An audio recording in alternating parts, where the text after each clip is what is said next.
Hello, everyone, and welcome to episode number 68 of the Friday Nightmares podcast. On this episode, we are talking South African horror.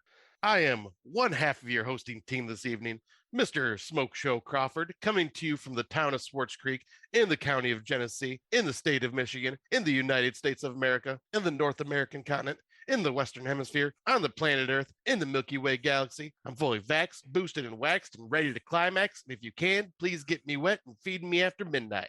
I'm the man with the glorious beard, aka Mother of Cats, aka the man with humongous ego, aka Scott Housen, aka, unfortunately, not the retaining champion of the Hungy Belt.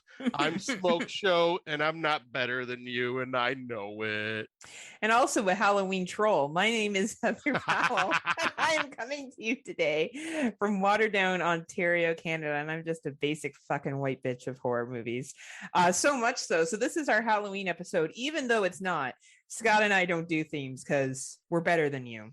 And we know it. We know it. We're not like another podcast. I don't want to name any names, but like Australian podcasts that does 31 days. Like, talk about fucking trying too hard. Zombie. Look at me. I watch a new horror movie every single day, and then I write a review on it and rate it on Patreon. That was the worst statement ever. Actually, I love Tim Davis's 31 Days of Horror. The Horror for Dummies, if you're not a fan, please check them out.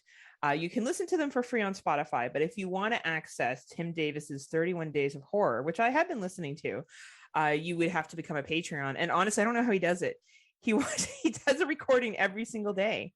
Like, I don't know how he does it. I really don't. He's like Superman. How long are the episodes usually? 15 to 20 minutes. Yeah, that's impressive, especially being a father. Well, and he edits and like adds music and stuff. Not like us. We don't do that. We can't even do a top 10 Patreon anymore, let alone or sorry, top 5 Patreon. We didn't do top 10. It was top 5.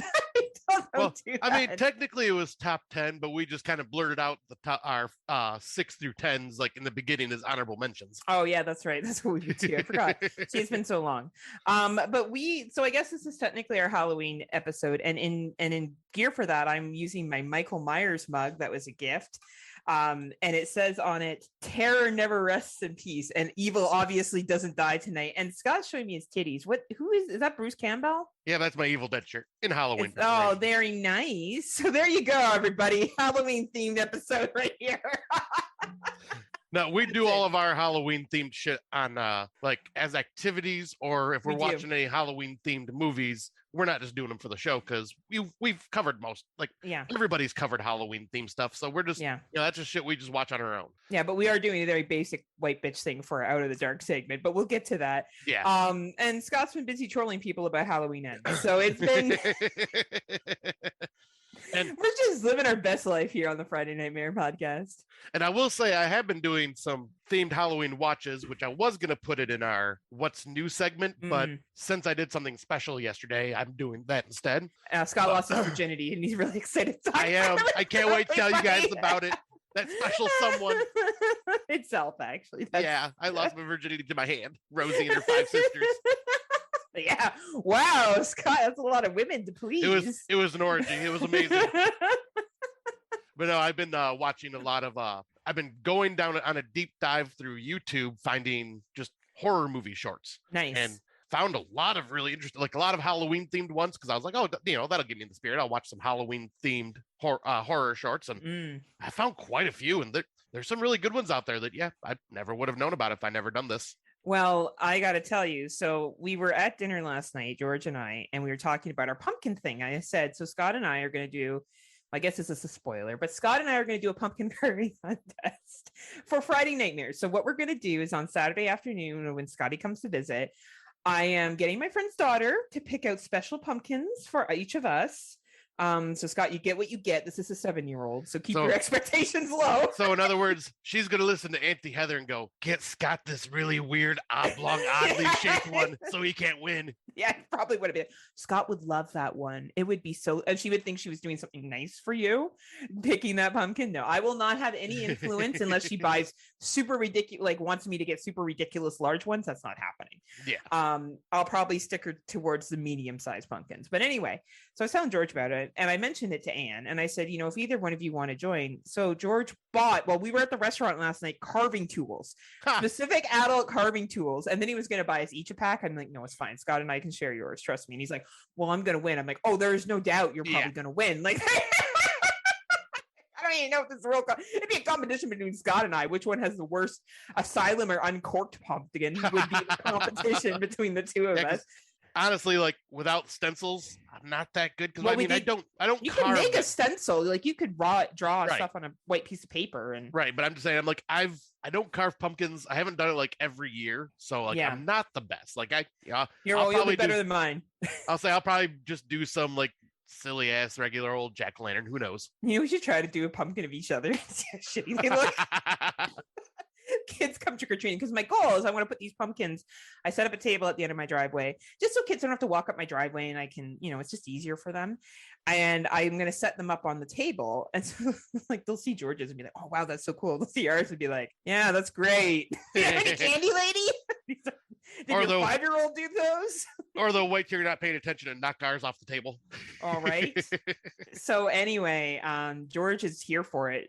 He's here for the competition. So he's gonna shame us. Carving tools have been bought. I'm gonna see if Anne's gonna come over. If Anne does come over, we'll watch There Is Something. Maybe we'll watch Hocus Pocus 2.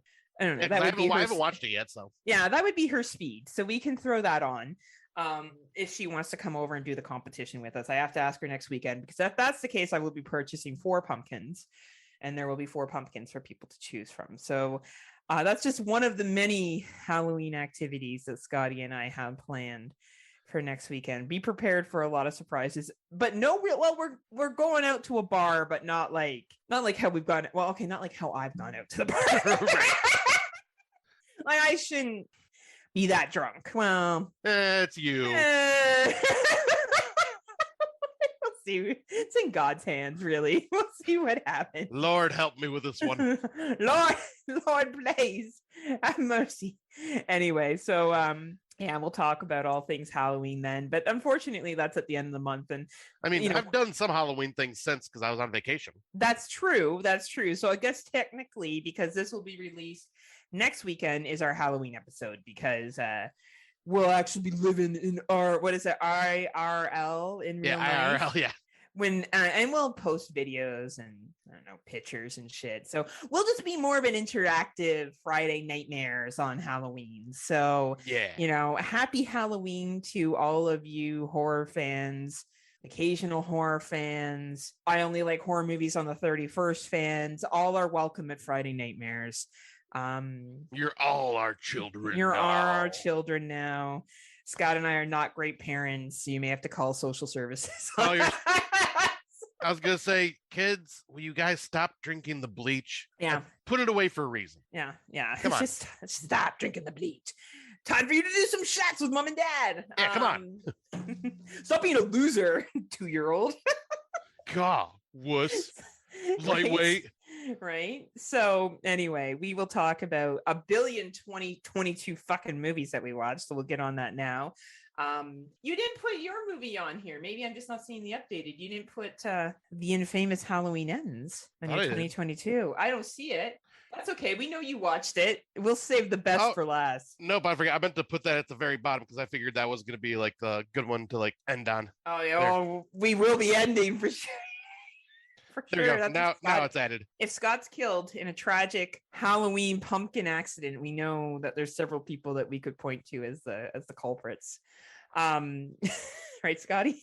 Yes. Sorry, I was counting. We have 20 2022s to talk about. Oh, fuck. We better get on this shit. All right. So this half hour is going to be 5 minutes long. I'm like, you like the movie? Yeah, I like the movie too. What did you like? All right, next one. Because... Well, I have a feeling we won't have a lot to say about our main topic, so...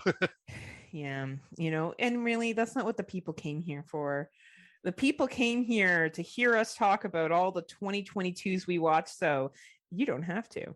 Right. Because I don't want to say we're heroes, but I can't think of another word to describe it. Well, I mean, most heroes wear capes. Me, I just wear one on my dong. It's true. It's a cute little thing. It's just a little thing. So proud. All right. Well, I guess, did you see this one? Nope. Okay, I'll start with this one Or then. I don't think I have any. The name sounds familiar, but I'm And trying it's usually how your dates end. Is that why it sounds familiar?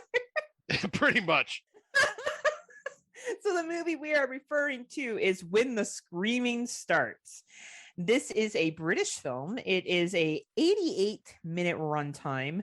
The tagline is starting a family can be murder. When Norman Graysmith is invited into the home of an aspiring serial killer, Aidan Mendel, he believes he is the subject for his documentary that will make his career. This is a mockumentary found footage film.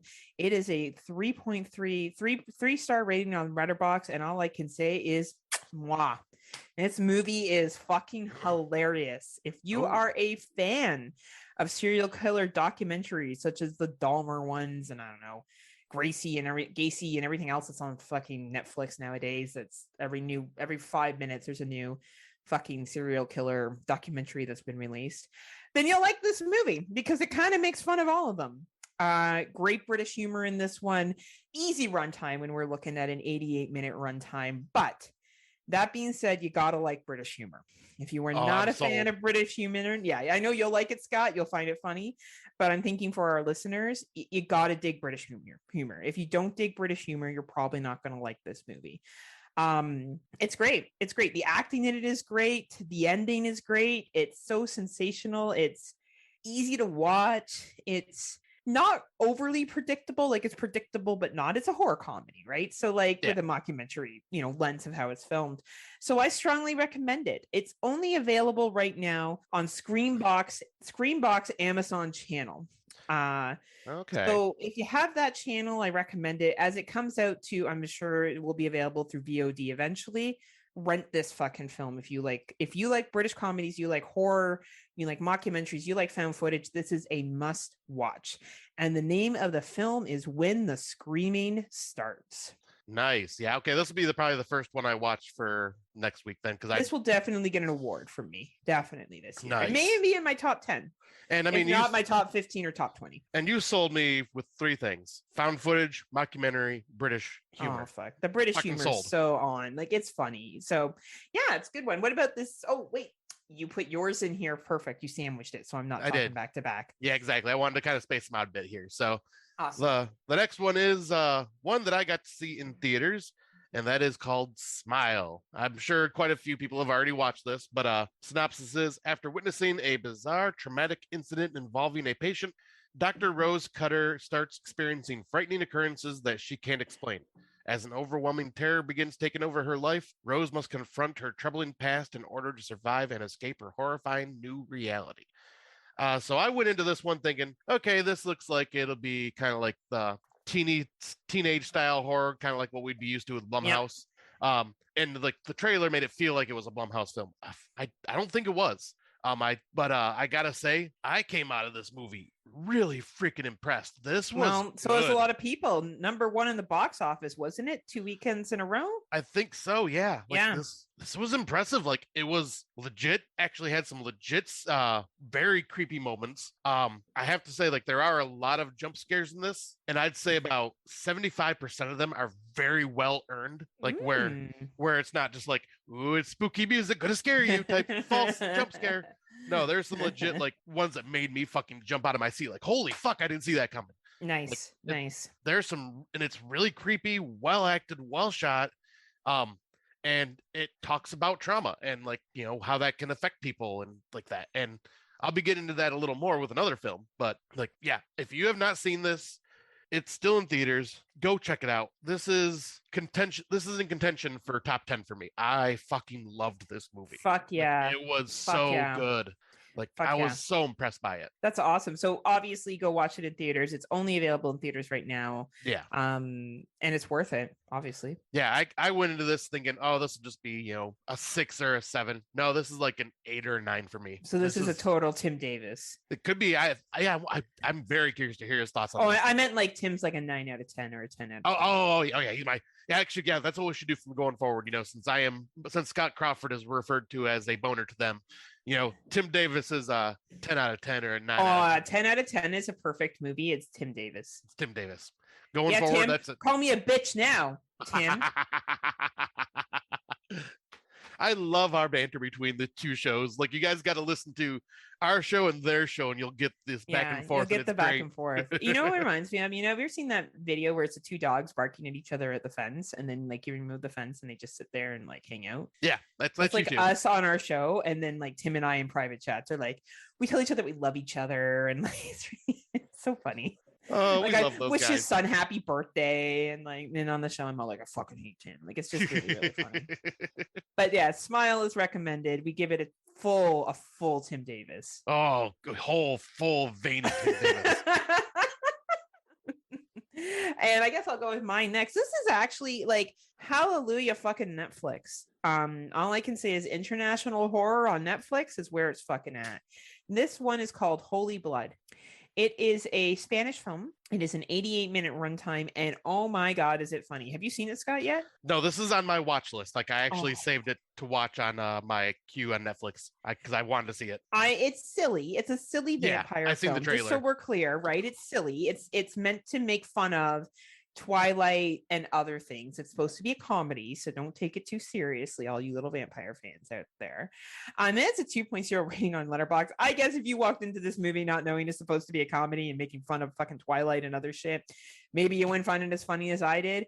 But I thought it was silly and I thought it was fun. So Javi is a teenage student, so shy and clumsy that he does not know how to attract the attention of his classmate Sarah, a geek girl whose only interest is a literary saga about vampires. So basically making fun of Twilight. It is so funny. It is available in dubbing. So if you do want to watch it in English, you can. And it is just a fun ride, but you got to go into this knowing that it's a comedy. It kind of reminded me of what was that movie you loved a couple of years ago, the found footage one that was Spanish.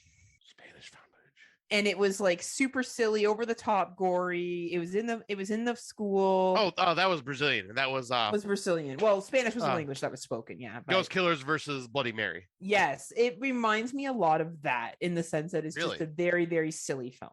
Okay. You know, like there's some really funny lines between the father and the son in this, and just like, yeah, like it's just, it takes a vampire lore and it doesn't take itself seriously. So if you're watching this movie, don't take it seriously.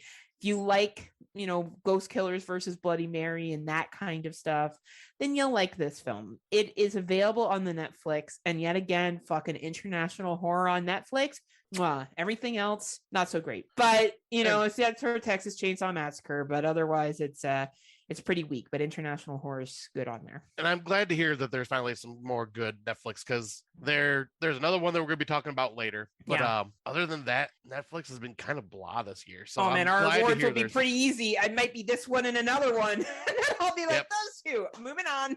Because, yeah. So I will make the effort to watch Holly Blood. Is that what it's called? Holy. I said Holy Blood, but Holly Blood I think sounds fine too. I don't know. Holly Blood's probably right, but it's funny. I think it's supposed to be Hollywood. But they're making it's funny, Scott. Like honestly, like it's an easy, fluffy, silly vampire film, and if you watch it as such, you'll like it. Nice, because I watched the trailer on Netflix and I was going, okay, this looks entertaining. I'm saving this. Yeah, so I it's have it entertaining. It is. It's entertaining. And like, I don't know. Unlike where North Americans do silly vampire films, like they're sometimes not as funny. Right. I don't know. Like, I think it's from Spain. I know it's in Spanish, but fuck, like the way they deliver some of these lines, it's funny. It's super silly. So nice. Yeah, check it out. Anyone else who's into that kind of stuff, check it out. Free watch on Netflix. Holy Blood. All right. So yeah, that'll definitely be on my list to watch as well. This one, speaking of movies that have to be on people's list to watch if they are a fan of the first one and a fan of this type of film. I thank you to my buddy Justin and his girlfriend Haley. They took me out to the theater for my birthday to go see Damien Leone's Terrifier 2. It was actually playing a one-day showing at the theater right down the road from me, and they grabbed me a ticket for it, and we all went to go see it. I was a big fan of the first film, and I love All Hallows Eve. Like, so I'm definitely an Art the Clown. Like, yes, I wanted to see this as soon as I seen the trailer drop. I was a bit nervous hearing that it was going to be about almost 2.5 hours long.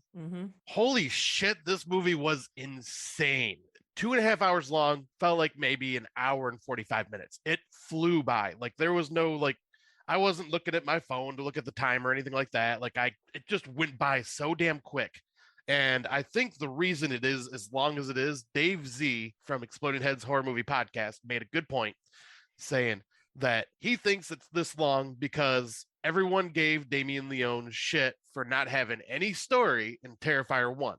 And so he thinks Damien is trolling the audience and going, "Oh, you want story? Well, I'm gonna give you 2.5 hours of fucking story." And I think that's fucking brilliant because knowing what I've read from Damien and all that stuff, I could totally see him doing that. Nice, good for him. But this movie, if you thought that Terrifier 1 was gruesome and violent, you haven't fucking seen nothing yet. This movie was intense. Some of the most like this is the most graphic gore I have seen in a horror film on the big screen ever. The closest I've ever experienced before that was Human Centipede 2. And this one just the kills in the first movie are basically G-rated or child friendly compared to what you see on the screen, and they don't shy away, they don't pan the camera away, they make you watch like a good long chunk of like violence. And it got to the point where 3 people got so disgusted they actually left during one of the most violent scenes and never came back. And wow, that's a true test. Like this is an endurance test, like to some people. Like it's gonna put you to the test for sure. And like the story, I loved it. I like it gives you a little more explanation on art, but only it kind of just drip feeds you information. Doesn't give you doesn't explain it all, just gives you a little bit and then gives you more questions, which I think is just helping to build up for Terrifier 3. The main protagonist of this, Sienna, fucking amazing. Laura Laverne, I think is her name. She did such an amazing job and is definitely going to, at this moment, she is definitely going to win an award for me because she is a fucking badass and puts fucking art to the test. Like nice. it's great. And yeah, David Howard Thornton returning as Art the Clown, his sadistic glee showing on his face while he's doing the shit that he does is just so fun to watch. And he's just so freaking funny, even though you shouldn't be laughing at the scenes that you're laughing at because of him. Like it's all around, this movie is fucking awesome. It is in my top 5 right now. I love the shit out of this. Like it's going to be one of those films that I could and it's Halloween. It's on Halloween again, has a Halloween costume party and all this shit. So totally in the season, but just be warned, this is not for everybody because this is very fucking hardcore. Like, yeah. It's like if you like the first one, I say go watch it. If you have not seen the first one and you're skeptical about the first one, do not watch this one yet. Like, because this will be a test for you. You should probably do All Hallows Eve first. Yes. And then do Terrifier and then Terrifier 2. Yeah. If you can handle those. What you're saying, right? Like, because All Hallows Eve, it's pretty tame. I mean, the Art the Clown segment in that's pretty fucking brutal, but it's nothing like it's compared. Yeah, not like the movies. No. Yeah. So is it just available right now in theaters? Sorry. Yeah, right now it's only available in theaters. It actually, I think, has earned over 1.4 million for only doing a one-time, one-day showing. That it did so well that it actually made top 10 box office, which fucking awesome for an indie filmmaker. Yeah. And like, congratulations, horror fans, for supporting something else, even though it took the first one to get credit to make it to the second level where this one's making money. Thank you for not just fucking going to see, The Purge, Anarchy, and things. Right, exactly. And apparently it did so well, they actually extended the theatrical release, and it's actually up against Halloween Ends this weekend, which is awesome to see. Like 2 Halloween themed movies playing in theaters right now that are horror. I am so happy to see so many horror films in the month of October this year, in theaters. It's funny you talk about that because I'm not only am I drinking from my mug, I am wearing the t-shirt that you got me, Art the Clown. So, I am this weekend. I am wearing my Art the Clown shirt, drinking from my Michael Myers mug. I'm just a fucking walking billboard. Hell yeah. And props to a new horror icon too. Can we not appreciate that as well for a second? Something else to bring in that brings fresh life to horror icon legacies. Yes, I was gonna say he is, for only 2 movies and a short story, he is climbing up those ranks. He is nowhere at the level of Jason or Freddy or anything like that yet, but and I don't know if he ever will be, just because of, like, this is for a particular audience, but he is becoming well known. I found people know who Art the Clown is. When I wear this, Yeah, people know who that is. which is amazing. Right. So I think that, that and something like Sam from the Trick or Treat franchise, like I think he would be on a similar level to that. Yep, they're both like in that tier right now. Right. And I guess this is it's going to be a Screambox only showing coming up as well. I think October 26th. I could have the date wrong, but somewhere around there is when it's supposed to be on Screambox. Nice. Awesome. Well, congratulations to everyone who worked on that project, because there's a lot of haters of Terrifier. For some fucking reason, people feel the need to just hate films. Yeah. Like, it's okay not to like something, but I really hate when people attack other people for liking movies. Like, I just find 100%. It ridiculous. Like we're allowed to like what we like, and like what you like. Yeah, and be accepting of that. Like, it's okay if someone doesn't like Terrifier. I'm not offended by that. But when someone tries to tell me that I like Terrifier and that means I don't like anything else, I'm like, that's a ridiculous statement. Like, why would you even make a crazy statement like that? But anyway, the movie I'm going to talk about is not that good, so it's okay. It won't be nearly as long. So the movie is called In Isolation. It's an 87-minute runtime. I don't know, it felt like an 18-hour runtime. During a small get-together with her close friends for her birthday, Jane finds a seriously injured stranger on her. That's not how it happens at all. She decides to help him, and in doing so, lures two killers after him to her country home. This movie was so dumb. This movie tried to capitalize on the pandemic, and it was just really poorly executed. I don't recommend it at all. It's supposed to be a survival intrusion horror film, and it's not good. I barely remember any of it because it just didn't stay with me. It is available on iTunes, Google, Vudu, Microsoft Store, YouTube. I don't know. This is borderline lifetime horror. So skip is my advice. I don't think anyone here is going to really be like, oh man, so sad I missed In Isolation. So, but if you are interested, it is available for purchase on basically any of the regular offenders, your YouTube, Microsoft Store, iTunes, Google Play, the same shit that you can buy stuff or rent stuff off of. Nice. Yeah, this one that sounds like a skip for me. And plus, yeah, don't do it. And I actually am changing my tune on this because I know in the beginning of the year I'm like, yeah, you were all about like, I don't want to see the pandemic stuff anymore, like it's done and overplayed or whatever. And I'm like, oh, I'm all for it as long as it's done right. I am getting burnt out on it now. No, yeah, like do it well. If you're gonna do it, fucking do it well. Don't fucking sandwich it in. Yeah. Yeah. And then we're gonna continue the downside a bit here for the next film. All right. So yeah, the next film is They Crawl Beneath. After an earthquake leaves Danny trapped and alone, his claustrophobic nightmare only gets worse when something truly horrifying emerges from the fissures in the ground, forcing him to engage in a brutal fight for his life and his sanity. This has got a runtime of 91 minutes. It felt about 91 minutes. What? I mean, didn't feel 18 hours. Yeah, so I didn't feel 18 hours, didn't feel like an hour. It was, it felt the runtime, which, no problem there. I watched this because I'm like, I am a sucker for creature features, and the cover looked interesting enough, and the synopsis sounded neat. This basically ends up being a survival horror, kind of like what we love with the whole being trapped in like an environment and then having to try to survive. And yeah, he's literally trapped after an earthquake happens, and he's just trying to fight to survive. And then these weird parasitic looking giant worms start appearing, and while he's having to fend them off while also trying to just survive the situation he is in. It's got some decent moments to it. It's all really hard to see because, like, I'll admit, I watched this one on my phone at work. I had a hard time seeing this one. Like, it was like a lot of it was shot in the dark. The cover makes you think it's going to be like in the daylight a lot, just because it's out in the desert and the cover's all bright and yellow and stuff. It's not like that at all. The acting is fine. This is just a fine movie. Like, if you're just looking for something just easy to watch, it's easy to watch. It's nothing offensive.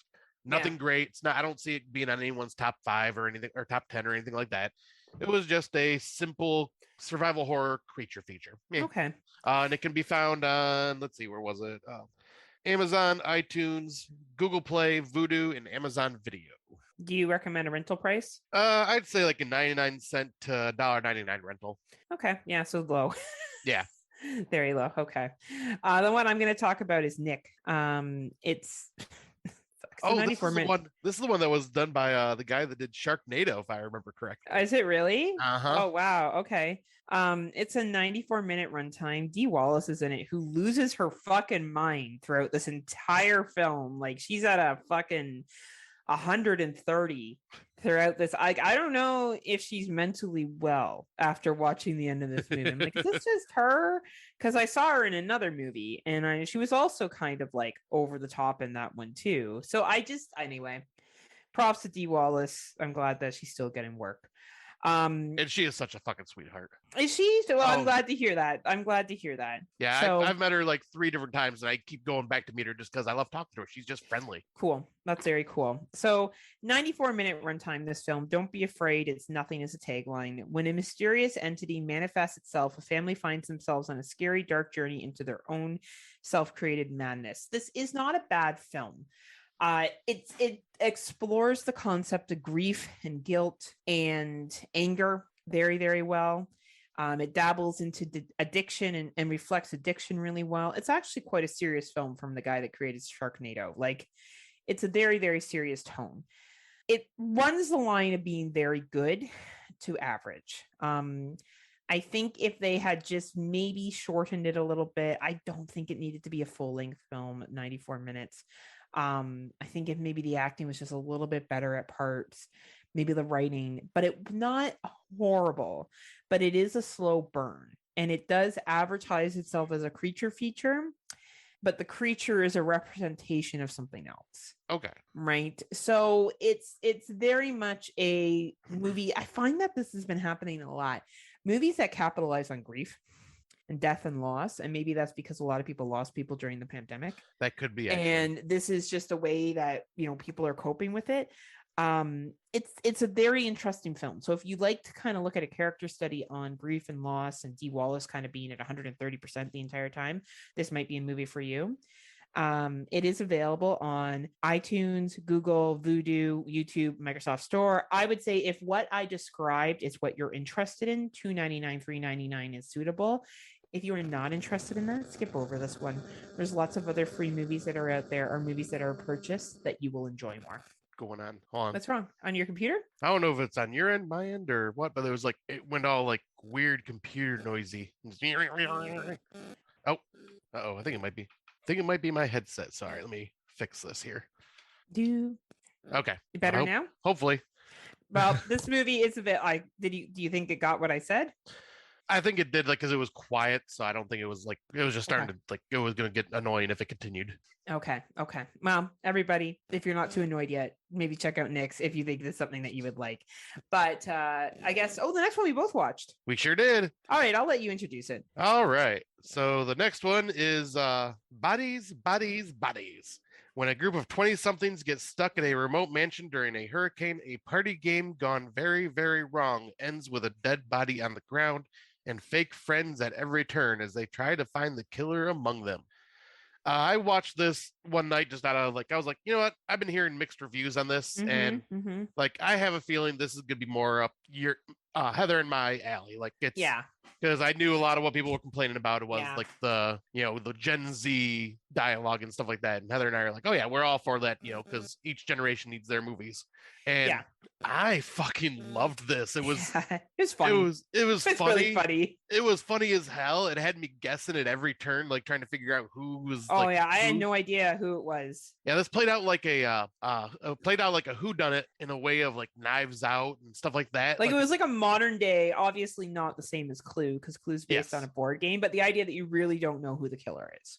Yeah, and it's done so well, and the dialogue is just fucking funny and nails the Gen Z dialogue. It obviously is over the top, like so over the top, and but it's making still fun of it. Like, what I didn't understand when people were like, oh man, I got so annoyed. I'm like, why? They were making fun of the fucking Gen Z. Like, that's what they were doing. They were making fun of themselves. All that dialogue was a satire on boundaries and reflection and gaslighting. Like, they were picking apart those terms and being funny with them. Yeah, exactly. And that's not a spoiler. Like, that's in the previews, and that's just in the group that's used, right? Like, there's satire, their group, and anyway, it's funny. I don't know. This is a funny film. I think you just got to go in there and turn off your old man pants, like take them off and stop being such a grouch. Like this is just a funny modern day whodunit film. Yeah, and it totally like is like that Gen Z attitude of, oh, a hurricane's coming in, let's throw a hurricane party. Yeah, I love it. I love it it. was great. It was so much fun. Like, yeah, everyone just did their characters so fucking well. Was Pete this picked up by Davidson, A24? it was. A24, right? Yeah, like, and I think that this is a good one for A24. It's actually more mainstream for A24, to be honest. Honestly, yeah. Right? So, I don't know. Pete Davidson's great in it. All the acting's great in it. It's a great film. It's an easy watch. Like, the 94 minutes goes by like that. It's a quick movie. So does. Like, right? I was laughing. I was trying to guess. Like, it was just fun. This was just a fun fucking time, and actually maybe in my top 10. Yeah, I don't know. And I feel like when people hate on this film, they're just doing it to fucking hate on film. Like, that's fine. If you don't like it, that's cool. But like, I don't know. I'm so tired of the dialogue. Oh, I don't like the dialogue. Oh, these characters are so vapid. Did you ever think that maybe supposed to be? Right. Like they're supposed to be. Like, I'm not watching 80s fucking slasher and be like, oh, these characters are so one-dimensional. They want to do smoke weed and bang. Like, that was the point of those movies. I don't know. Horror fans are annoying. Anyway, it's available. They are. Honestly, them and wrestling fans are just the hardest fucking people in the world to please. Oh, they are. They're happy. They don't want to complain all the time. And like, I'm not saying you can't not like a film, but like, they're not like a film because it focuses on a certain generation or a certain group. Like, just because it's not your generation doesn't mean it's like bad and it's not good. It just means that you don't like it. Other people do. And it's not just made for you. Not every fucking horror movie is made just for you and your little special princess life. Anyway, Amazon is where you can rent it. iTunes, Google, I guess Amazon Canada and the United States, and Cineplex for us here in Canada. I recommend any price. I think it's great. Oh, yeah. I think this is like one that should not be missed by the end of the year. Like, at least give it a watch. It has a 3.6 rating on Letterboxd, so I think most of the people we know also found the comedy in it and the joy in it that came with it. Yeah. Right.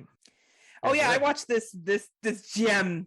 Oh man, I got a lot to say on this one. Croc. Uncorked has returned. I know. That's why I watched it. I'm like, Uncorked. And I was like, Uncorked. Oh, this is why we have your Uncorked award. This movie is an 84-minute runtime. It's called Croc. It's not safe to swim anywhere. Deep in the English countryside, Lisa and Charlie prepare for their wedding at the Tudor mansion, but an angry crocodile lies in wait to ruin their big day. This movie starts off like a porn. Not gonna lie. Really? Yeah, there's a pretty hot sex scene that's in the first 5 minutes. That's probably the best part of this movie. And it just goes downhill from there. The acting is dreadful. Of course. The CGI crocodile is horrible. Of course. If you like movies like Sharknado or, oh my god, you know what's gonna happen? Fucking Rob Humphrey's gonna listen to this and he's gonna be like, oh honey, you talked about Croc and I'm gonna watch it now and then I'm gonna send you a message saying that you said it was your #1 movie of the year and I didn't like it. He totally is gonna do that to you too. And now honestly, now that you said that, he's really gonna do it to you. Oh, he's probably already fucking watching it. He's probably stopped this podcast and started watching Croc anyway. Well, the porn part probably turned him on to it too. Right. He was like, oh man, gotta be careful with the words you say around Rob. Right. And he's like, I'm like, I work at a comic book store and I'm like 7:45. Yeah, I'll watch that. I mean, this is also the man that went and watched Sharkula after hearing how much I fucking hated it and said how bad that movie is. And then he's like, why? Then he blamed me for it. I'm like, don't you blame me for this shit. I warned you. I know. Rob's a problem. That's all we can say here. He is Rob Humphrey from It's This Horror Life. You should listen to him on there to hear what kind of problem he is. You can find it anywhere on Spotify or any other streaming service.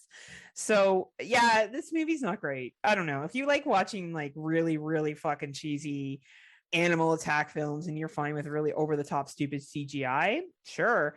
The porn part at the beginning is probably the hottest part of the movie. The rest is just like ladies running around in like bridesmaid dresses and like good looking men running around in their tux and everyone dying from alligators or crocodiles. It is available to rent on, I don't know, for some reason this turns your crank. iTunes, Google, Vudu, YouTube, and Redbox. I don't know. Rob, don't fucking watch it. Like, I don't want to hear it, Rob. I don't. And for anyone else, I don't know. If you're a Just don't tell me, okay? I don't need to Well, hear that you watched and you spent money on and you're disappointed. You will be disappointed. well, Heather, all I gotta say is I won't watch it unless you decide to say, "Hey, we should have a crocodile award." Then you know I'm gonna watch it and I'm gonna blame you. That's right. You blame me for Sharkula. I did, because you made me watch all the shark movies. Absolutely. I said to you, Sharkula would definitely be a contender for Shark Movie of the Year. You Hey, better you never know until you watch it. Anyway, I suggest skipping over this one unless you really, really love bad CGI crocodiles. It is called Croc! Exclamation point. I think I will watch it just for these porn in the beginning. Oh man, like yeah, it's a pretty hot sex scene. I'm not gonna lie, but like that's about it. Yeah, I'll watch that at home and put that on repeat. That scene. Yeah, do it. He stops Oh, wow. halfway to get a phone call, by the way, and she's like, "It's really funny." Nice. It's kind of what Rob's gonna do. Probably that's what he does all the time. If it goes long enough. Love you, Rob. No, Scott loves you. That's So I will jump into what I watched, and this one is, I would say, like it's kind of like that borderline horror. This would have fit in the what's new category, but since I have something else I wanted to really talk about there, I figured I'd add this here because I know most horror fans would dig this. And that is Werewolf by Night, which was a Marvel movie, which shocked me when I heard that. It's only 55 minutes long, so it's a very quick, easy watch. But the synopsis is: on a dark and somber night, a secret cabal of monster hunters emerge from the shadows and gather at the foreboding Bloodstone Temple, following the death of their leader. In a strange and macabre memorial to the leader's life, the attendees are thrust into a mysterious and deadly competition for a powerful relic, a hunt that will ultimately bring them face to face with a dangerous monster. This film, I had so much fucking fun with this. Like, I'll watch the Marvel movies. I'm like, I wouldn't say I'm the biggest fan, but I'm like the casual fan. I'll watch them if like most of the time I'll watch them once they're released on VOD or whatever, because I'm not like, unless it's something I like, Spider-Man. That's the only one I'll go see in theater. But Werewolf by Night, I watched the trailer and I'm going, this looks really interesting. And it is done in a Universal Monsters filming style, so it's very gothic. It's black and white. Has like the occasional like tiny splashes of color here and there, just kind of accentuate certain things. And it feels like an old school horror movie with like the added stuff of like Marvel in a way. Like it has like, because Werewolf by Night, I believe, was a one-off comic back in like the early 80s, maybe late 70s, somewhere around there. I could be wrong on the date, but it was like kind of like their Marvel's dive into horror comics a little bit. And I think this basically introduces to the cinematic universe of Marvel Blade, and like people like Blade, the vampire hunter and stuff like that. Because a lot of these hunters are like, they do have like their martial arts skills. They have like special abilities they can use for hunting monsters. But the monster effects in this, for the most part, I believe, are all practical. Some really cool appearances, especially if you are a nerd of some of the old, like obscure stuff from Marvel. There are some characters that show up and you're going, oh, no shit. Okay. But it actually feels like, I have a feeling Tim Davis has watched this and fucking loves it, because for one, it has werewolf in the title and actually shows a real fucking werewolf. Tim has watched this and he didn't really like it. Really? He didn't give it a full Tim Davis. What did he give it? Probably like a Rob Humphreys.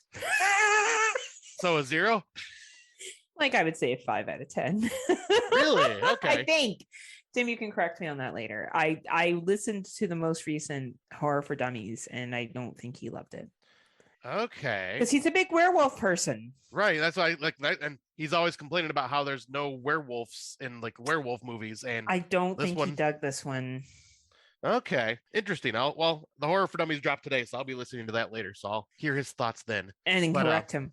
But yeah, I fucking love this. I thought it was just really fun. It was very easy, went by super fast. Had a really cool werewolf in it. Had some other cool monsters in it. And yeah, like the acting's of course really good. The special effects are amazing. And yeah, like I think you would like this, Heather, because I know you're not a fan of Marvel. I think you would like this because I think you would appreciate what they went for with this, because it's like, it does feel like an old gothic horror film. Probably. It doesn't involve the fucking Marvel universe. And no, like I don't even think they reference any of the characters from the other Marvel, like in the Marvel universe. God. Like I don't think any of that's referenced at all. Like you could tell that it's like, okay, yeah, these are like superheroes in a way, but they're like not like Iron Man and shit like that. So, but no, it's It's more werewolf movie than it is superhero movie, I would say. Okay. I And respect the game. I respect the game. yeah, and I love that they dropped this on Halloween and made it all gothic looking, just to kind of add to that spooky season style. What season is it, Scott? Spoopy season. Wow. But yeah, I definitely loved this. I think I gave it about an 8 out of 10. Like super easy, fun. I had a fun time with it. And it's only available on Disney Plus, as far as I know. Okay, so Disney Plus for all you people that subscribe to Disney Plus. Or that's in where it's Hulu at. for because you guys you don't have Hulu, you have Disney Plus there. That's right. Yes, we have Disney Plus in Canada. Yeah, Disney y'all don't owns have everything. Hulu. We don't got no Hulu. Well, I watched an excellent film, Jeepers Creepers Reborn. I do, which Tim Davis also watched, and we had similar feelings on it. Because Tim and I are besties now. So yeah, death gives it life. It's a tagline. Forced to travel with her boyfriend to a horror festival, Lainey begins to experience disturbing visions associated with the urban legend of the creeper. As the festival arrives and the blood-soaked entertainment builds to be a frenzy, she becomes the center of it while something unearthly has been summoned. I don't know. This is a 1 out of 1 on Letterboxd. I don't think it's that bad.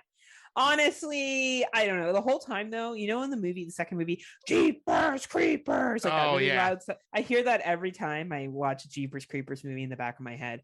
This is a Jeepers Creepers film. I am not someone who loves the original. I think the original is good in the sense that it's like a silly creature feature, but it's not oh man, Jeepers Creepers goes down in history as one of the best horror films ever made. So the bar is already low. I thought this was fine. Yeah, it's cheesy. Yeah, there's some dumb CGI in it. I disagree with Tim. I don't think majority of this was filmed on a blue screen. They were on set for a lot of it. So maybe 50% was in front of a blue screen. But I don't know. If you're a Jeepers Creepers completist, you can check it out. Do I think you need to run out and rent it? No. Say if you could get it through other methods, then maybe it would be a good checkout for you. If for some reason you are a Jeepers Creepers completist and you want to watch it, it is available on Vudu, Google, Microsoft Store, and Amazon. I don't know. I would say a $2.99, $1.99 rental is fine, though it's probably not going to drop down to that for a while. It's cheesy. Apparently this came to theaters in some places. Didn't That's kind of surprising. Here. But I don't know. The Jeepers Creepers film. Dee Wallace is in it at the beginning. Is she really? So yeah, Dee Wallace is in it at the beginning. I do like how they acknowledge that the other movies exist and they kind of make reference to them. I do appreciate that. They don't pretend that this movie is, an original concept. It's just rebirthing the lore is what they're trying to do here. So okay. I'll give them credit. They're not trying to pretend like everything else didn't happen. It did. And there's a really cool horror festival that they go to filled with horror nerds that you and I would very much recognize. They tried. They honestly tried. Scott, I would say, I don't know. I know you're not a big Jeepers Creepers fan, but as Tim Davis said, this is better than the third one. And I've seen the third one. Yeah, I avoided the third one. As I said, it's there. Yeah, I'll probably watch it at some point just because, once again, the completionist in me, I want to watch every sequel / reboot / remake that comes out this year just because I want to have a category for that because, we got one about where we're about ready to talk about that. Oh, boy. Oh, man. So yeah, Jeepers Creepers, if you're a completist, check it out. You can rent it on any of the typical suspects. Why don't we get into this one? Because oh man, people mad about this bitch. Oh boy. And well, not as mad as they are about the last movie we'll talk about. No. But this one they were pretty pissed about too. Yeah, this one's got mixed reviews, but I'm seeing way more positive than negative. So let's dive into it. So we are talking about Hulu's exclusive, the new Hellraiser 2022, directed by David Bruckner. A young woman struggling with addiction comes into possession of an ancient puzzle box, unaware that its purpose is to summon the Cenobites, a group of sadistic supernatural beings from another dimension. So I have been championing this since I heard David Bruckner was attached, since I heard Jamie Clayton was going to play the Hell Priest, and started seeing images. And then when I seen the trailer drop, I'm like, oh, I fucking can't wait. This is going to be amazing. And I went into this, my expectations were high. I was worried that my expectations might kind of ruin it for me. I am proud to say that, nope, my expectations were valid. This movie was fucking great. Booyah. Oh, I loved it. Like, it's a 2 hour runtime. Yeah, it could have been cut down a little bit here and there, but like the main complaint I have heard is people found it boring and didn't like any of the characters. Tim and Daniel didn't think it was sexy enough. And I was saying that, yeah, and I was listening to Fresh Cuts, and yeah, like I think it was Venom was saying that, like, yeah, like, it wasn't, they went a different route with it. They didn't make it sexy this time around. They made it just more about the other pleasures that are out there and not just sexual pleasure. Yeah. And which is once again, this is a reboot, and I like that they actually like went this route with it. Like, I mean, we've already had the S&M daddies of the Hellraiser franchise, and these guys are, could be considered like in the S&M spectrum with like what they do for pleasure and pain and mix it all together, but they also offer more than just that. They offer all sorts of power. Like, one thing I love about this is they dive more into the lore of the lament configuration and what its different configurations mean for the person using it. Because that was actually in the novella, and that was never really focused on. They kind of touched on it a little bit in the later franchises, like in the later movies of the franchise. But in this one, they actually focused on, like, if you change it this way, it'll give you power. If you change it this way, you'll get an audience with Leviathan. And like, I loved that they did that. And would I have wanted more Cenobites? Sure. But Hellraiser, the first Hellraiser, didn't really have a lot of Cenobites in the first place. They were only on screen for a little bit. It was more a Frank Cotton story. Yeah, so, and it stressed on what a piece of shit he was and stuff like that, right? And I feel like that movie was shocking in the 80s. I feel like they went down a route with the sexual stuff that BDSM has been around for years, like hundreds and hundreds of thousands of years. Like, wasn't it that the Sod, Marquis de Sade, right? Like, we're talking like that 1700s, right? That's recorded, right? So, it's coming to 2022, you need to make a movie if you want to connect with the modern day audience that fits. And to remake a shot by shot remake of the 1989 film, I don't think BDSM's that shocking in 2022. I think that it's way more acceptable now. Yeah, and I think that movie in 1989, it's 1989 that the first one was made, right? 87, I want to say. 87. So I think that made sense for the time. It flowed like an 80s film. It was sexualized like some of the 80s films were then. And it's, to be honest with you, very dialogue and relationship focused in terms of like Frank and then kind of Christy, and the acting's a little over the top at times. And really what people remember from the original Hellraiser is Pinhead and the Cenobites and the practical effects of them. That's what a lot of people probably pull away from, and some of the intense gore that was in it. Because the sex scenes were intensive, but they weren't that intensive. Yeah. Like, there's other movies that have done it more intense. But I think what this one does is a modern take on addiction, a modern take on different pleasures. And I thought the modern Pinhead was great. I thought that she did a phenomenal job. I thought she was creepy. I thought that, you can still like Doug Bradley's version, and you can still like Jamie's version. They're different. They're for different movies. Right? Yeah, I was gonna say, like, that was one thing I wanted to really touch on too, is Jamie Clayton. Mwah! I want to see her as the Hell Priest going forward now. Yeah, I thought she was great. Like, I want more movies with her and her Cenobites. And the only thing I was going to be worried about until I heard the trailer was, okay, what are they going to do for her voice? Like, because her voice could make or break this character with how they do it. Her voice is unsettlingly creepy and kind of sexy in the same way. And and like these Cenobites, I love the new look of these Cenobites. Like, I thought the Cenobites it was modern. I think what people are missing out here, that you can still very much like the original Hellraiser and this one on par. Like, despite what some people seem to think in this fucking community, you can like a readaptation and the original the same amount, and it's okay. It doesn't change the value of Doug Bradley's performance. It doesn't change the value of the original Hellraiser movie. It's okay to like both. Exactly. And and if you didn't like this one, that's okay too. Like, if it didn't connect with you and you didn't connect with the characters, I thought the young lady who played the main role, Audius Ason, I thought she was great. Riley, I thought she portrayed somebody who, I'm only giving the spoiler because I see Daisy has watched it, so I'm not as concerned. Who played someone who has addiction quite well. I think she did represent that, and you learn that very early on in the film, that she has an addiction. And I think she represented that quite well. I didn't see multiple things that were happening in this film coming. There was multiple events and things that occurred that I wouldn't have predicted. I didn't really know which direction this film was going to go down because it didn't retell the same story from the original Hellraiser. It was a new take on the Hellbound Heart. It was a new take on the presentation of Pinhead. And I thought that she did a great job of, even though I know that the actor that played Pinhead, represents as she, like, and identifies as she, I would put them as they. They didn't come across as a sex to me in that movie.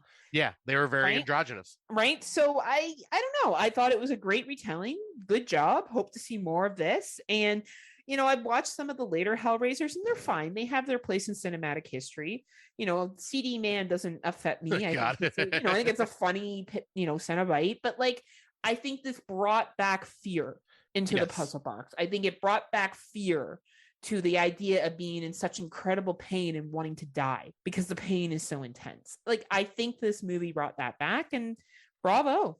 Hellraiser 2022. And I gotta say, like, the set pieces in this were incredible, like the mansion and what it represents and is used for in the like third act. Dude, that was so good. And yeah, like I was saying, like, one thing I wanted to say about the Cenobites, the look of them, how they just kind of foregone the whole leather BDSM look.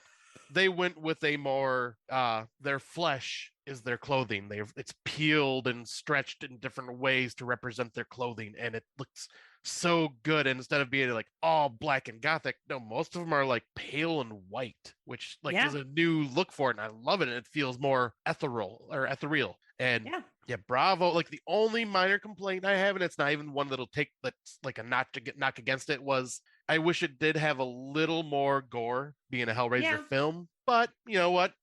It still gave me enough gore, and it gave me enough creepiness and enough like visual shit to look at, and the story was great. I am very happy with how this played out.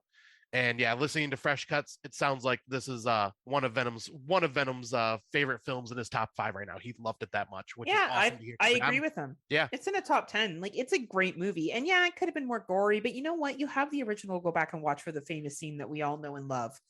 That is beyond gory. And to be fair, I did watch this the day after seeing Terrifier 2, so I had my gore quota.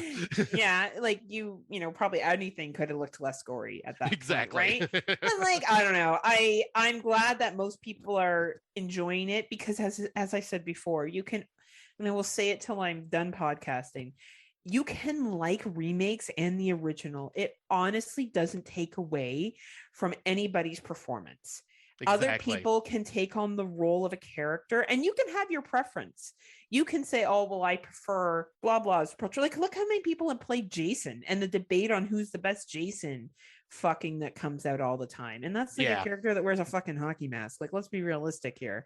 So like, it's okay to have your preference, but like, to go out and just hate on it and say, I hate the attitude, it's untouchable.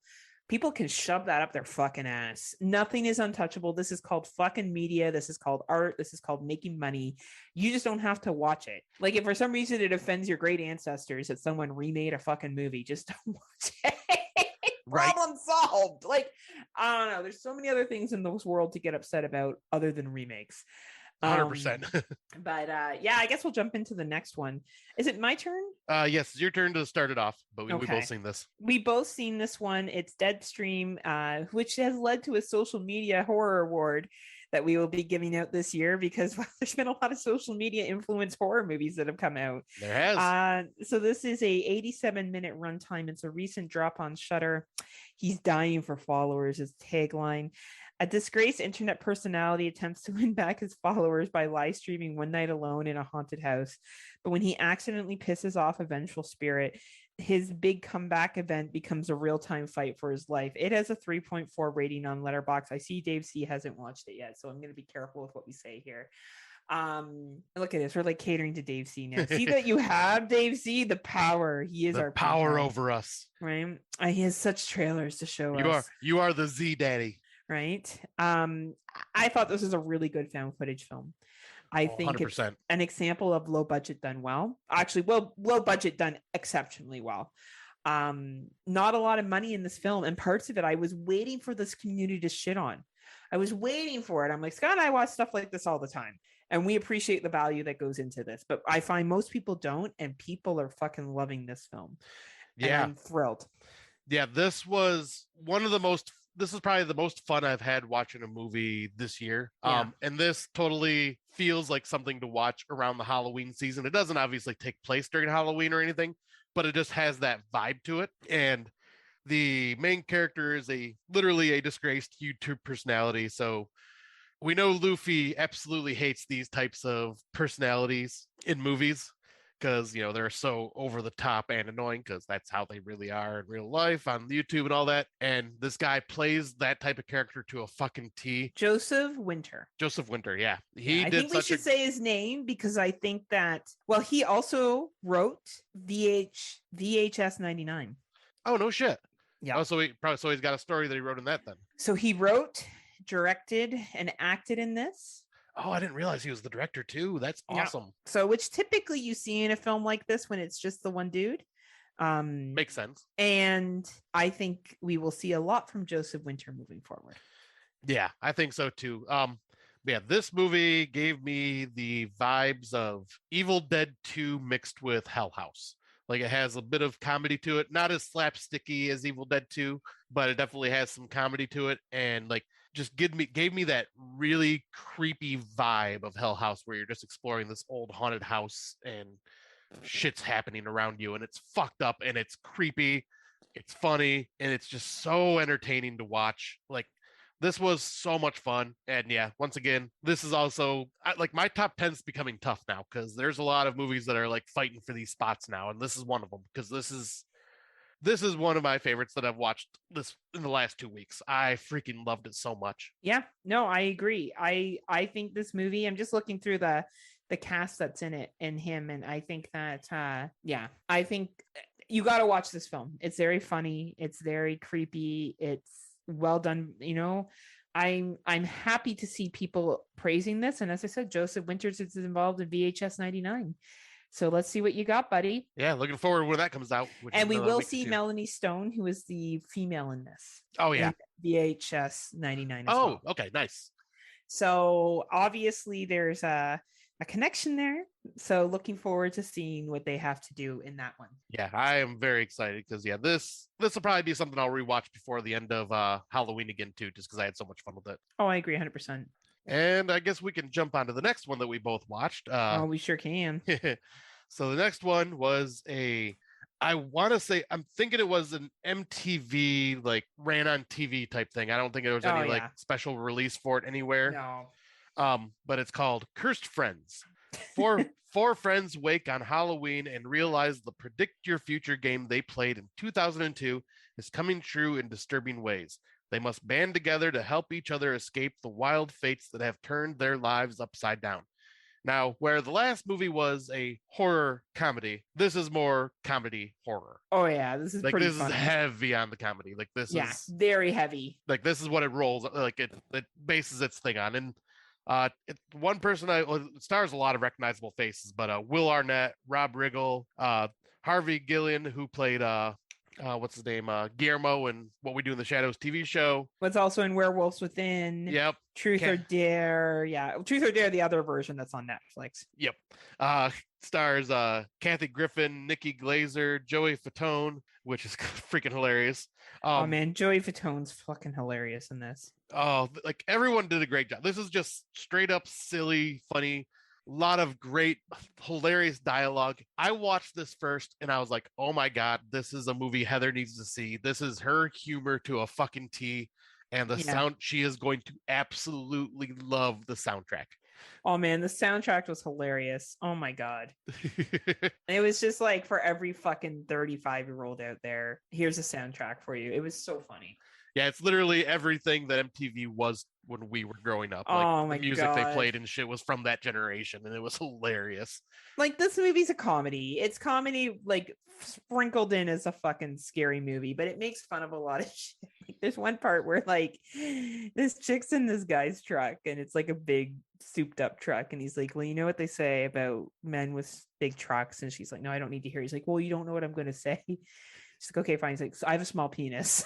She's like, yeah, that's exactly what you're going to say. Like, it's just like shit like that, like how it's delivered is just so fucking funny. Like this movie's a joke. It's just jokes throughout the entire thing, and I don't know. If you don't have a good sense of humor in the sense that you don't find satire like this funny, don't watch this movie because you're just going to be disappointed. It's a comedy. It's an NTV making fun of like the early 2000s and, you know, the people that are now grown-ups reflecting back on that. And Joey Fatone's just, he's so silly. He is like I could see him just staying in comedy now instead of my God, doing anything music wise ever again. Honestly, like he's just his role in this. It's just so funny. Like, yeah, it's a funny movie. I don't know. Rent it if you really like comedies and you like. I don't know. It's available on DirecTV. So if you missed it on MTV, it's worth it. It's funny. Yeah, I was gonna say it's like I think I gave it like a 6 out of 10 because like it's it was funny. I laughed my ass off at points, but like it was not like as funny to me as I knew it would be to Heather. Like I was like, okay, for me Heather's it was like a 9.5 this. out of 10. I was fucking laughing the entire time. Like I was just like, it's so silly, but like it's silly. Yeah, like it's over the top silly. I don't think it's gonna be on anyone's like top 10 list, but No. I don't think it meant to be either. Their tagline's even like the scariest movie of the year on MTV. Yeah, like they're making fun of themselves. It's like they're great. making fun of it. So like you gotta kind of just go in. It's like Studio 666. You know, like Yeah. that wasn't supposed to be taken seriously either. So if you like Studio 666 and you like that kind of goofy shit, then you'll like this film. That's Yeah, what describe it. I'll say the comedy part of Studio 666 for sure. Yeah, because like they're like over the top gore is more like yeah. There's no real gore in this, but the comedy's funny. And now I'm trying to find. Okay, there it is. So yeah, we'll move on to the next one, which is also more comedy and comedy in the fact that it like as it was a movie that's a comedy, but also comedy in the fact that this even got turned into a horror film, and that is Bring It On, Cheer or Die. So the Bring It On franchise decided to take Rob will like this one because there's teenage girls in it. Rob. Oh. Yeah, Rob. Yeah, Rob. That's wrong. Hey, didn't he say that's the best thing about the 90s or something? I forget what he said. Like, I like the born in the 90s or something.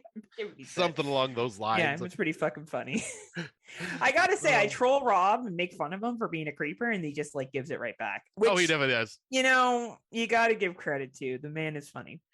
But yeah, I'm shocked that Bring It On decided to go, you know what? Let's make a slasher movie in our franchise one time. They need to bring something back to the franchise.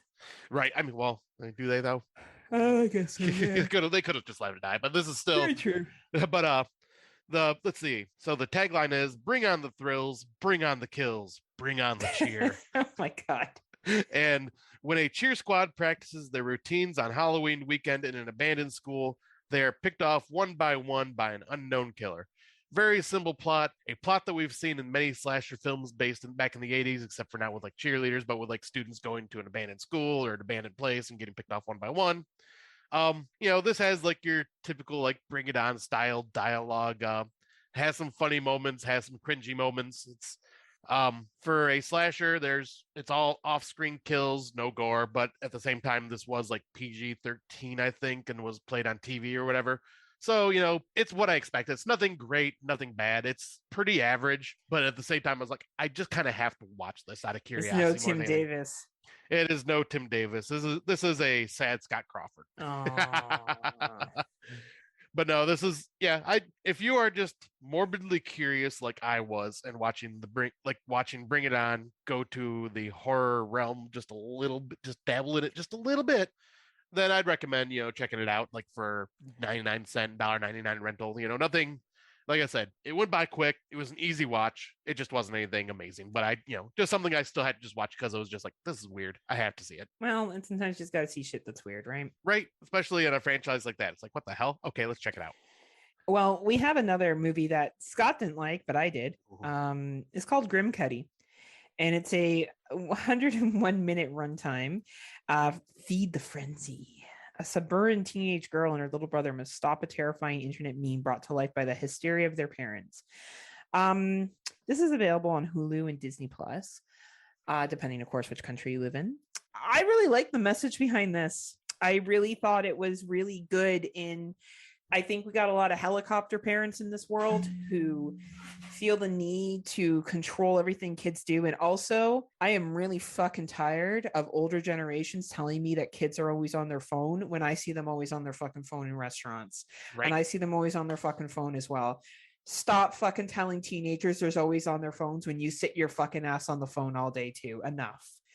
Everyone's on their fucking phone. We have the fucking World Wide Web, apps, everything else at our fingertips. We're all addicted to technology, except for the handful of people that aren't. Yeah. So get off your fucking like high horse.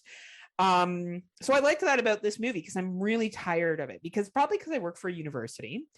And when I tell people I do, they'll be like, oh, I'm really worried about this generation's social skills. They're always on their phone. I'm like, I'm actually more worried about the 50-year-olds that I see in the restaurant that don't talk to each other and just sit on their phones the entire time. And who believe everything they see on the internet. Right? Like how many, if I have to see one more meme about someone sticking fentanyl in kids' candies, like, oh, God. Fucking logically think about this, people. Honestly, or giving fucking edibles. No one likes your kids enough to spend $30 per package to give them some fucking edibles. Let me assure you. Nobody. That's not a thing. Probably what happened is it probably happened once on accident way back in the day, and now everyone makes a big fucking deal out of it. I have a book called Fear, The Culture of Fear and What We're Afraid of. Did you know that there has been poisoning of Halloween candy? Very few. All done by family members. Family members. The random stranger does not want to kill your kid with fentanyl, despite what you need to think. So I think this movie, for me, because that's such a bugaboo of mine that I'm so tired of people shitting on a generation for using their phones when I see them doing the exact same thing. I think this movie captured that well. I think it captured that we're all addicted to technology, and that sometimes helicopter parenting makes a situation way worse than it needs to be. And I thought it was clever. I don't think it's a great horror film. Let me make this very clear. This was more like a hour and 40-minute PSA to parents to stop being assholes. And to, like, I'm not saying don't care about your kid. I'm saying evaluate risks and think about stuff and talk to your child. And like, I do agree with some of the messages, but it's not a great horror film.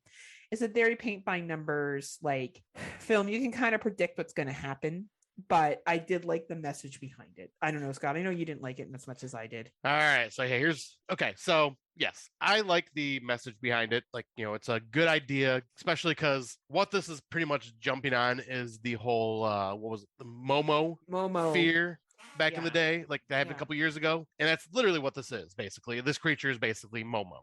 But like, and I get it that this is like for, helicopter parents, and that it's like basing it on the generation that is out there now. And, it's our generation that had kids. Yeah. But I'm just saying, like, the kids kids that are watching this stuff, though, it's the new generation.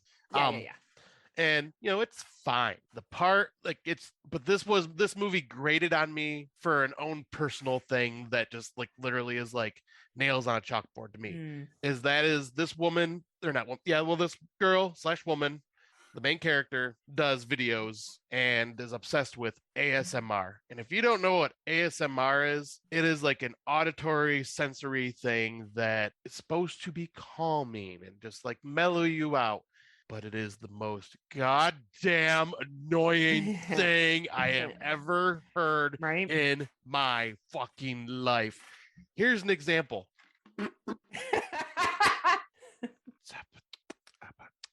Shit like that. Oh, that was relaxing. That's ASMR. Like, it uses noises from everyday things. That's going to be in the new Hellraiser sequel. It's just AMSR. That's how they torture people. Oh, God. We're going to be like, we have such sites.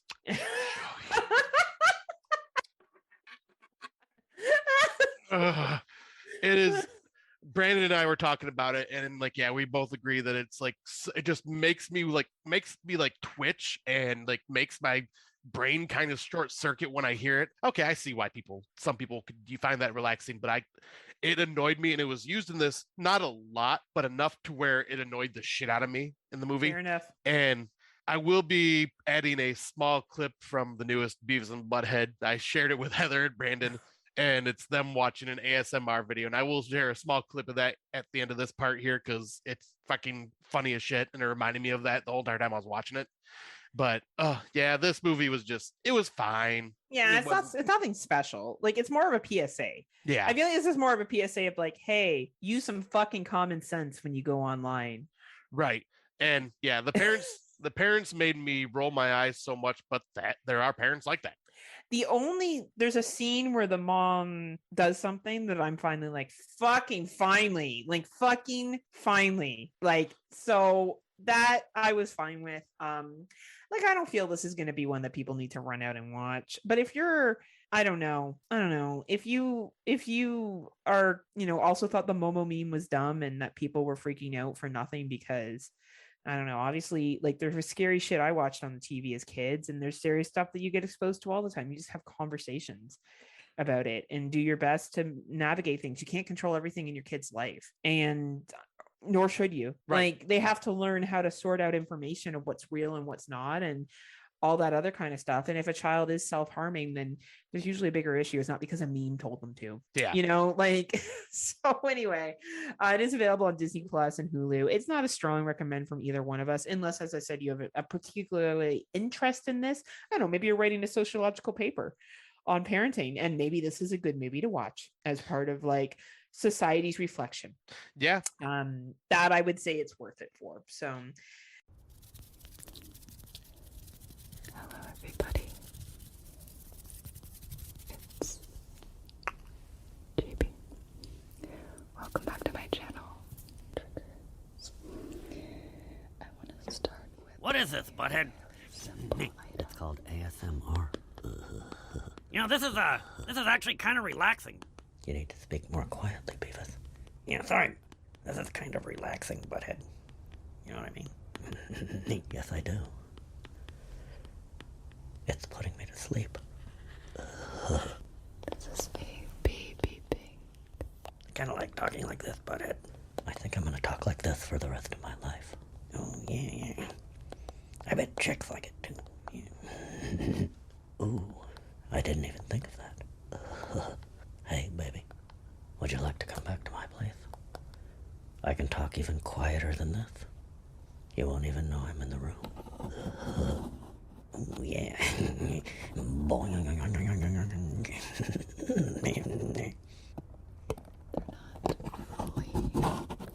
Like color organized or anything. Butthead.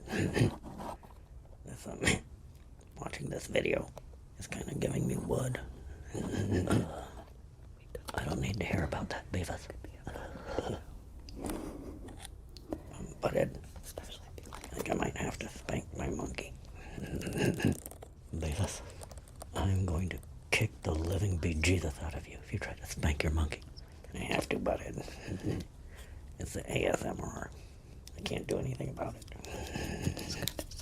Beavis, I don't want to hear about your boner, so shut up. I'm trying to watch this ASMR. Do not spank your monkey. Butthead, I think those magic markers are giving me a boner. Damn it, Beavis, I'm going to change your channel if you don't stop talking about your boners. Ooh, butthead, that smack kind of made my scalp tingle. Can you smack me again like that, just really gentle? No, Beavis.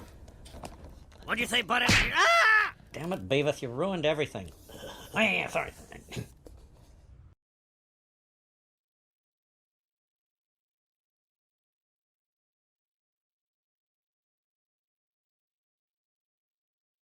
the next one you saw too, right, Scotty? Yes, I did. All right, I'll let you lead it in. All right. So the next one is one of the other Netflix exclusives that we were hinting at earlier that, finally Netflix is bringing some good horror. I mean, there might be more out there that I just haven't watched yet. So like if there's any new 2022 horror that I haven't seen that someone likes, let me know. No, Scott, no. We watch a lot of movies. If we haven't seen it, it's not there. To be fair, I have not dived a lot into Netflix this year. I have. Okay. There's trouble down that road, Scott. Trouble down that road. Don't want to go down that road. No. But yeah, the movie we're talking about is called Old People. A woman who's returned home with her 2 kids to attend her sister's wedding must suddenly defend their lives against older people on a killing spree. Very simplistic plot. Was this Spanish? This was German. German. Okay. I wasn't sure on it, but again, international horror on Netflix. Right. Again. Yeah. But yeah, I found this to be very creepy in parts and like kind of upsetting with like what they were talking about and like the treatment of elderly people. And but at the same time, like it also had kind of a like, oh, this is kind of a cool, just scary horror film because old people are just basically children of the Corning this entire town. Mm-hmm. Mm-hmm. I will say this because less I think is more. I have not had a movie affect me as emotionally this year, with the exception of Take Back the Night, as this one did, and The Desperate Hour was up there too. This one was really where Scott will say a movie like it sat with him, and I'm always like, that's weird, Scott. This sat with me. There's certain ones that will do that to each other. And that's me. This one really, really, really, really, really, really, really, really, really, really, really affected me. A lot. And I'll leave it at that. I think that this is a must watch on Netflix. I think no matter who you are, what kind of horror you like, I have a hard time believing that you at least won't enjoy this film or like it. It's very a shame that only Scott, Tim, and I have watched this so far out of all the people that we know. If you are a horror podcaster, watch this movie. If you are a horror fan, watch this movie. It is a free watch on Netflix. It is German horror fucking done right. Watch it. Yeah, and it's Watch one it. of the best Netflix horrors this year. For me, it's it will be in my top 5 horror movies of this year. Yeah, it's like because I know it affected you. It big will, time. yeah, for me yet again. But I think even as an objective film, this film needs to be watched. Yeah, this is definitely one to watch. Fresh for this year. Cuts, Venom, if you're still listening, Mike, if you're still listening, I suggest you cover this movie. Oh, I would love to hear their thoughts on this. I think a lot of people will skip over this because of the title and the cover, and that will be a mistake. Yeah. So no, this is definitely a high recommend, like from both of us. I think out of all the movies we talked about, there's a couple that I highly recommend. This one is one that I recommend for everyone. This one, I think Smile and Hellraisers are ones that we would probably recommend for everybody. When you get into horror comedies and stuff, you do get a little subjective with comedy, but I think those Darkstream I think are ones that we strongly recommend. But this is free on Netflix. If you got fucking Netflix, man, watch this movie. Yeah, because this is one that should not be missed. Yeah, I know Heather loves it way, like it affected her way more than it affected me, but I still really like this movie. Well, you gave it 4 stars. You obviously really enjoyed it. Yeah. When I give 4 stars, it's saying that this is something I could rewatch a lot, or something that affected me. But for me, this one's a rewatch for sure. Absolutely. And we'll jump into the next one. The next one is a Shudder exclusive. The return of the Italian maestro himself, Dario Argento, coming back for another giallo. I will read the tagline first. To wake up from this nightmare, you won't be able to open your eyes. The synopsis is Diana, a high-class prostitute trying to escape from a serial killer, suffers a car accident that leaves her blind and kills the family of Chin, a 10-year-old little boy. And there ends up being like this stalker, giallo-wise black glove killer stalking her and like anybody she knows. This was an easy watch. It's only 86 minutes. It goes by fucking quick. The opening like 10 minutes is totally fucking Argento with like the gore and everything like that happens in it, and then it kind of meanders a little bit where it's just like very paint by numbers, like you can see where it's going. But at the same time, easy watch. I had fun with it. It's not a bad movie at all. It's I wanted more for Argento's return, but at the same time, I think he's like 80 something years old and directing. Yeah. So, Asia Argento, his daughter, stars in this as well, which is cool to see her return. But yeah, like I figure, if you're a fan of giallo, a fan of Argento, or just a fan of Italian films in general, it's worth watching because I think this is definitely better than some of Argento's later entries in his directorial life. And it's it's just a nice return to the giallo because we don't get giallos very much anymore, very rarely. So it's cool to see one come out, and it's a Shudder exclusive. I watched this when they did like a special screening at like 10 o'clock or something like that on a Friday night. Apparently it is now available on Shudder for everybody to watch, but it was out early, like 2 weeks early or something like that. But yeah, I'd say this is, simple plot, but definitely has the styling of Argento, shot really well, and just has that good old giallo feel to it. it's fun enough to watch. Like, I don't know if you would like it at all, Heather, because I know you're not a fan. I'm not of a giallos. big, yeah, I'm not a big, I like gelato, but I'm not a big fan of giallos. I'm not. And you know what? Hey, people dig them. Fucking rock on, man. Like, they're not Right. bad movies. They're just not for me.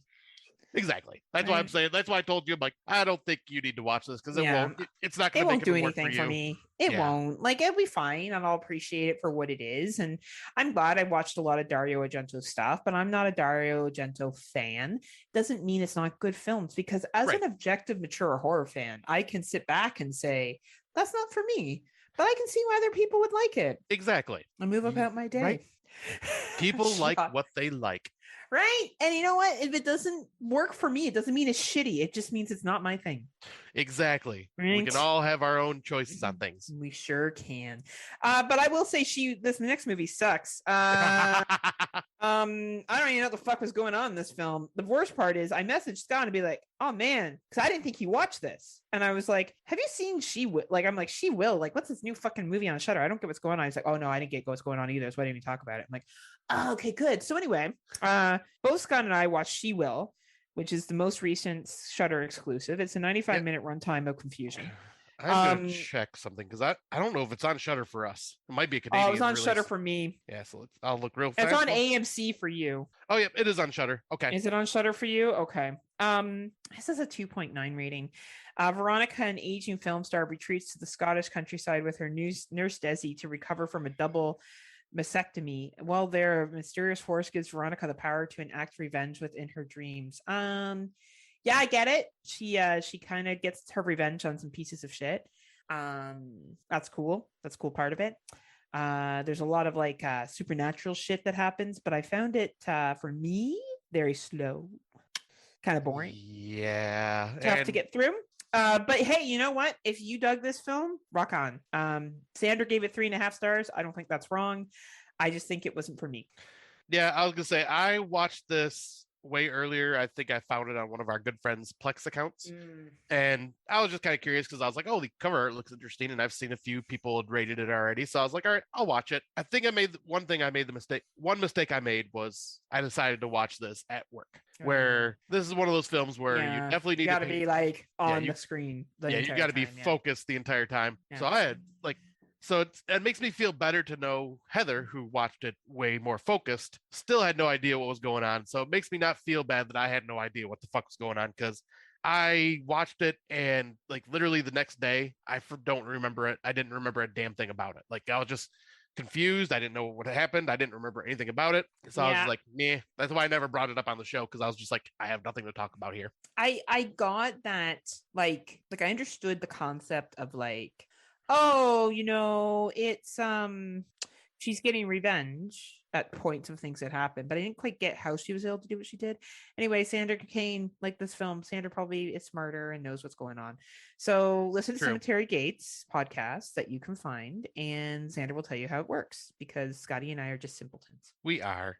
And we're in our simple little bubble. We just like movies that are simple and that make us understand. Simple movies. Simple. And now, anyway, it's on Shudder if people are interested. So go to Shudder. She Will. Most recent dropped on Shudder. But now we have our feature presentation. The creme de la creme of our 2022 watches. Scott has watched it because I just haven't had a chance to make it to the theater. I'm not the biggest Halloween fan, just to give this. You spoiled it. Sorry.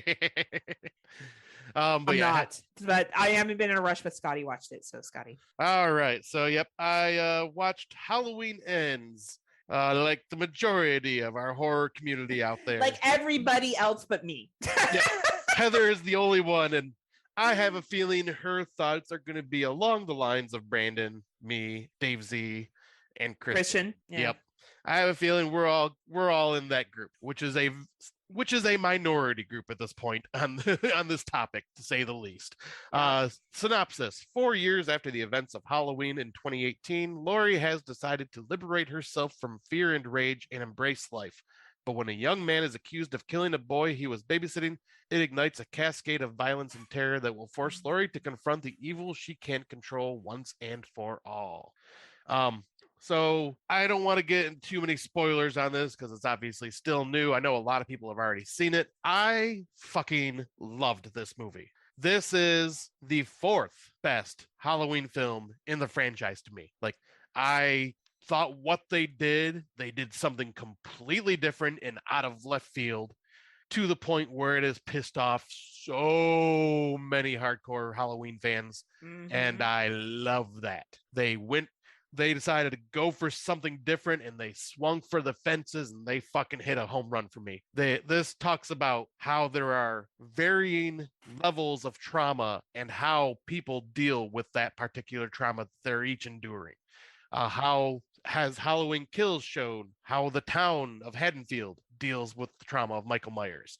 How, like, this is just, it's a almost 2 hour long runtime. I was glued to the screen, barely even touched my phone. Like, I was sucked in. And I thought, like, what they did for this was awesome. I can see why people were very upset, because the trailer is very, very, very misleading. Which also I fucking love, because I love when you go in expecting something and it's not that. Thank you, trailers. But this, I will say this, and Dave Z also pointed this out. This Halloween Ends for this trilogy is Halloween 3 Season of the Witch for the original trilogy. It goes for something completely different, but in the comparison of it is even so apt that Dave Z had pointed it out, and then I noticed it when I watched, that the Halloween Ends and Halloween 3 Season of the Witch title cards are the exact same font and the exact same colors. So David Gordon Green knew exactly what he was doing when he made this. He was making his Season of the Witch. And he knew that going into this right off the bat. Yeah, there are still the member berries of things here and there throughout, because, you know, that's what this trilogy has been about. For a lot of it was a lot of member this, member that. I remember. I will say, not as bad as the last two movies, though. I think they got a lot of the member berries out of the way in those two movies and just sprinkled in a tiny few here that weren't annoying. This one, I just feel, delivers on all levels and gives me something different for this franchise that has ran stale for me. Like, because it's been the same old, stabby, slashy, Mikey Myers getting revenge, hunting down, blah blah blah, evil dies tonight crap. I was going into this with very low expectations, because I'm like, all right, another Halloween movie, let's see what they got. And nope, this was more a deep character study for three people, and I love that. It was great. And yeah, I don't want to get into any more because it's spoiler heavy, but like, holy shit, do I have some thoughts. And this movie was great. I fucking loved it. So whenever Heather finally watches it, we will have to maybe do a spoiler-filled review section in our Out of the Dark about it. We're gonna piss off everybody. Oh, I've already been trolling like a motherfucker. Yeah, because I'll be like, I don't think it was that bad. But someone who knows me already kind of called that. Mike Merriman from Fresh Cuts was like, Heather is not a traditionalist. She will not care. And it's true, I don't. Yep. Like, I'm not someone who's like, oh, it needs to be like this in order for it to be good. No, I don't care. I don't give a shit what they do with this franchise. Different is good to me.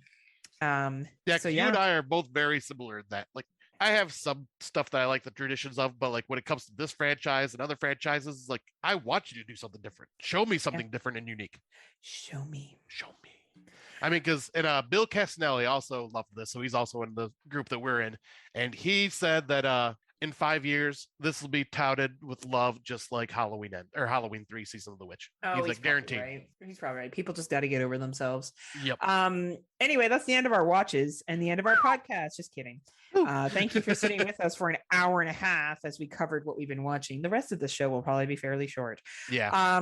Older watches, I'll make this quick. I watched The Entity 1982, Barbara Hershey. Love that movie. Yeah, she's over the top. She's at a fucking billion and points throughout this entire thing. It is a very dark film. I finally got the cunt line that Scott's talked about. Welcome home, cunt. I will say this movie would not be as good if Barbara Hershey was not the star. Mm-hmm. She sold this film. She sold the act. She sold her possession character, whatever, very, very well. Great for a 1982 film. Very good ghost story. I'm glad I checked it out. Would I rewatch it? Probably not. But it was very interesting. Yeah, I'm kind of the same way. I've watched it and it was a bit heavy for me. It's something that, like, a topic that I do not want to ever revisit when I watch movies, because, you know, it's about an entity raping a woman. And I have to say it was effective when I watched it. Probably was really effective at the time it was released, and the special effects were really cool. I mean, sounds kind of weird to focus on this part, but like there was the special effects where it's like zoomed in on Barbara Hershey's breasts, and you Yeah. see like the invisible entity squeezing her breasts, and you see her breasts actually moving and stuff, and that effect is really cool. Like, Yeah, I'm not it's saying really it well because done. it's breast, but it's just because of how it's done. It's really Yeah. neat. Yeah. Like, but yeah, like this and then that, yeah, that ending line just gave me shivers down my spine when I heard that. I was like, oh fuck. Right? Yeah, it's disturbing for sure. And you watched a new one. Yeah, I did. Well, a Well, new older watch. yeah. This is something I will also be talking about in the What's New segment, but I'll just talk about the movie itself. So I watched Children Shouldn't Play with Dead Things, directed by Canadian favorite Bob Clark. Aw, Bob Clark. You're invited to Orville's coming out party. It'll be a scream. Yours. 6 actors go to a graveyard on a remote island to act out a necromantic ritual. The ritual works, and soon the dead are walking about and chowing down on human flesh. I love that synopsis. This was made in 1972, so I think it was before Black Christmas came out. I had so much fun with this. Like, the characters in it are funny. Like, the dialogue, it goes for probably about, I'd say, because the runtime's 86 minutes, I'd say it goes about 50 minutes or so before any true horror actually happens. And it's just very dialogue and character heavy with all these characters like going to this special place, and like the dialogue is just very cheesy and funny and just entertaining. Kind of gave me that vibe of like characters that you see in some of your favorite 80s slashers with that like rapport they have back and forth. It was very just entertaining and fun. And then when the horror, like at first I'm thinking, what, is there not going to be any horror? Because I mean, if not, I'm not going to complain because this is still very entertaining. Then the horror actually happens, and holy shit, this could have been a prequel to freaking Lucio Fulci's Zombie. The way it Oh, played, nice. like it's not extremely gory like Fulci's stuff, but like it just kind of feels like this could have been the prequel to like the sailboat that is found in the beginning of Fulci's Zombie, where the zombie is on board it, because like zombies basically get on top of the sailboat and float away later on at the end of this movie. But man, I had fun with this. It was one that I had not like. It's not been on my radar. I mean, I've heard of it, blah blah blah, but it's not something I've always was wanting to check out. But I'm glad that I got to see this because it was very entertaining. Nice. And yeah, now I've kind of filling out the more of the Bob Clark horror because there's not much there. So I'm glad. I think I've filled it out now. That's awesome. So for terms of what's new, Scott and I both engaged in a special event yesterday. Yeah, we did. I went on a ghost tour. I went with the Ghost Walk company that I had gone with before for the trolley tour, and also for the same Ghost Walk tour that, well, not same tour, different tour, but that Scott will be coming up to do with me when he comes up on the 28th. We'll be doing a ghost walk of downtown Hamilton. But this one was a Dundurn Castle ghost and bus tour. So it was a bus tour driving around Hamilton, and one of the stops we went to was a old insane asylum that's been deemed a historical building, so they can't tear it down. And this is the stuff that fucking found footage nightmare films are made out of. Oh, no we shit. Pulled up to this building, and I was like, and no, and no. Love it. And I'd like to drive by it now, please. No, we're good. We're good. No, there was no, and because security's so tight around it, because people try to break in all the time and, you know, run around it and probably create found footage films. They're probably like watched Grave Encounters and thought this is their chance to make another Canadian found footage classic. This building is like what you would think of in any old looking house fucking asylum. So back in the 1800s to early 19th century is when this was used. And the fear it was up on a hill. So how it's located, how Hamilton works is it escalates up what they call the mountain, but it's just a very, very steep upcline to a large, large hill that a lot of cities have. They have that kind of split cut. And the joke was, be careful how you act in public because you could end up in the mansion on the hill. And they performed lobotomies, shock therapy, all of that very inappropriate ways that we used to treat mental health in this building. And there were many ghost stories that were told about security guards hearing voices, seeing figures, having figures talk to them. Very, very creepy. This building was like fucking terrifying. Found out